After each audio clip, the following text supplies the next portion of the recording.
اب جو آیت آ رہی ہے اس حصے کی وہ یہ ہے، بہت عظیم آیت اس پہلو سے ہے کہ اسی سے استدلال کیا حضرت عمر نے رضی اللہ تعالیٰ عنہ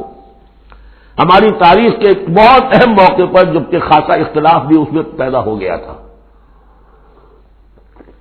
پہلے وہ موقع سمجھ لیجئے، جب حضرت عمر کے دور خلافت میں عراق فتح ہو گیا، شام فتح ہو گیا، ایران فتح ہو گیا، مصر فتح ہو گیا، تو ایک فرٹائل کریسنٹ کہلاتا ہے مڈل ایسٹ کا، بہت زرخیز علاقہ، درمیان میں تو اگرچہ عراق کے اور شام کے ایک بڑا صحرا ہے، لیکن کریسنٹ پاتا ہی ہو، بہت فرٹائل کریسنٹ۔ اب یہ جو مجاہدین تھے، صحابہ کرام کتنے تھے؟ چند ہزار۔ ان کی طرف سے مطالبہ ہوا کہ یہ ساری زمینیں یہ مال غنیمت ہے، 1/5 رکھیے بیت المال کے لیے، 4/5 ہمارے اندر تقسیم کر دی۔ اگر ایسا ہو جاتا تو تاریخ انسانی کی عظیم ترین جاگیرداری پیدا ہو جاتی،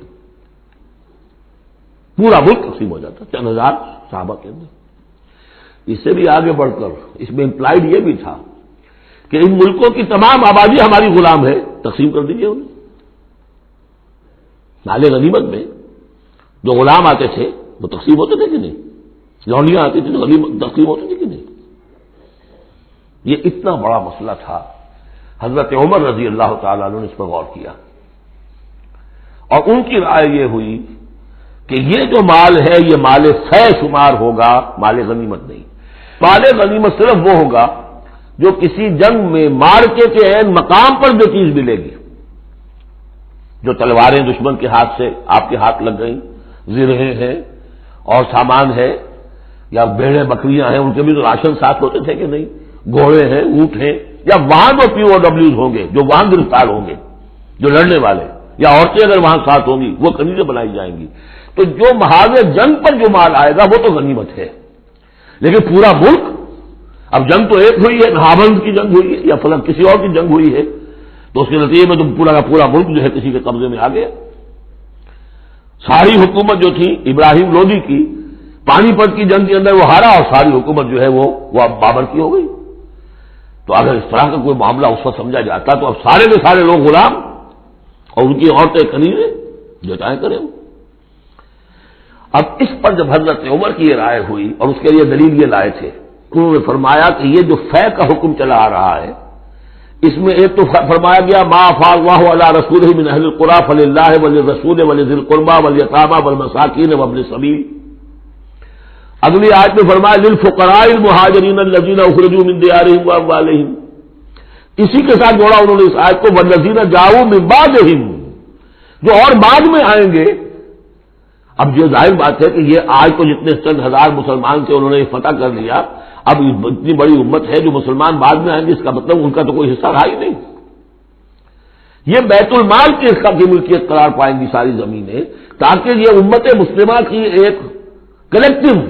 ملکیت ہو، collective ownership of the whole مسلم امہ،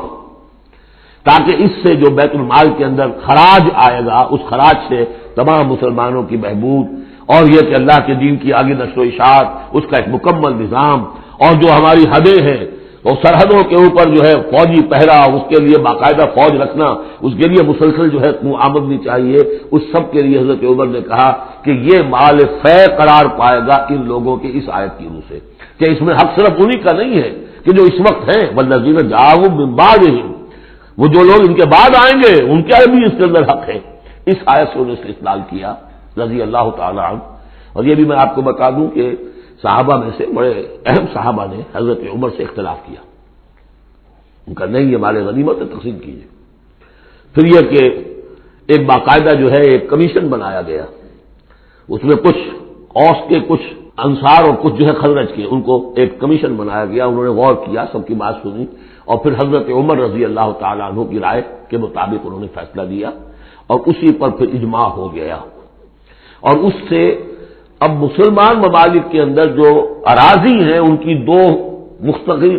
قسمیں بن گئی ہیں، ایک اراضی عشری، ایک اراضی خراجی۔ عشری اراضی ان مسلمانوں کی قرار پائی اور اس علاقے کے مسلمانوں کی قرار پائی جو بغیر لڑے بھڑے ایمان لے آئے،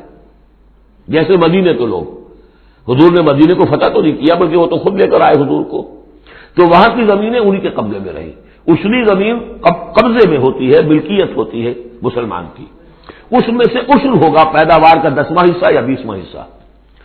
یہ زمینیں کہ جہاں کسی قوم نے، کسی فوج نے لڑ بھڑ کر پھر شکست کھائی ہو یا پھر کسی اور طریقے سے فتح کیا گیا ہو ملک، اگر مسلمانوں نے فتح کیا ہو تو وہاں کی ساری زمینیں خراجی ہیں، وہ کسی کی انفرادی ملکیت نہیں ہے بلکہ اجتماعی ملکیت ہے۔ کلیکٹو اونرشپ آف لینڈ پہلی مرتبہ تاریخ انسانی میں حضرت عمر رضی اللہ تعالیٰ عنہ کے اس اجتہاد کے نتیجے میں وجود میں آیا، کلیکٹو اونرشپ آف لینڈ، یہ کسی کی انفرادی ملکیت نہیں ہے۔ جو ملک بھی فتح کیا گیا ہے بزور شمشیر طاقت کے ساتھ، اس کی زمینیں خراجی ہیں، اشری نہیں ہے، یعنی وہ مسلمانوں کی اجتماعی ملکیت ہے، انفرادی نہیں ہے۔ اب مسلمان ہو چاہے تو وہاں پر چاہے وہ مجوسی تھے یا ہندو ہو کوئی ہو، وہ کاشت کریں گے لیکن اس میں سے خراج جائے گا سیدھا بیت المال میں، کوئی اس میں بیچ میں نہ زمیندار ہے اور نہ کوئی جاگیردار ہے۔ اس زمین کو کہتے ہیں خراجی زمین، اور پچھلی صدی تک تقریباً اس پر اجماع تھا کہ ہندوستان کی ساری زمینیں خراجی ہیں، یہاں کوئی اصلی زمین نہیں ہے، کوئی زمین ملکیت ہی نہیں ہے، کسی کو ملکیت نہیں ہے، سب یہ مسلمانوں کی اجتماعی ملکیت ہے۔ چنانچہ قاضی صلاح اللہ پانی پتی رحمۃ اللہ علیہ پچھلی صدی کے بڑے عظیم مفسر، محدث، بہت بڑے صوفی، بہت بڑے مفتی، ان کی تفسیر جو ہے تفسیر مظہری، وہ انہوں نے اپنے مرشد کے نام پر لکھی خود ہے، لیکن نام تفسیر صلاحی نہیں رکھا، تفسیر مظہری اپنے استاد کے نام سے منسوب کیا۔ تو اس تفسیر کے لکھنے والے شخص نے جو رسالہ لکھا ہے مالا بدھ منہ، وہ فقہ کا ایک بہت ہی ابتدائی سا رسالہ ہے اور ہمارے سارے عربی مدارس میں وہ پڑھایا جاتا ہے، وہ فقہ کی تعلیم جو ہر مسلمان کو معلوم ہونی چاہیے، مالا بدھ منہ۔ اس میں صاف لکھا ہے ہندوستان میں کوئی زمین عشری ہے ہی نہیں، لہذا میں عشر کے مسائل اس میں لکھتا ہی نہیں، خام خواہ طلباء کے دلوں پر بوجھ پڑے، کیا ضرورت ہے جبکہ یہاں اس کی اپلیکیشن ہی نہیں ہے۔ ہندوستان میں کوئی زمین جو ہے عشری نہیں، سب خراجی ہے۔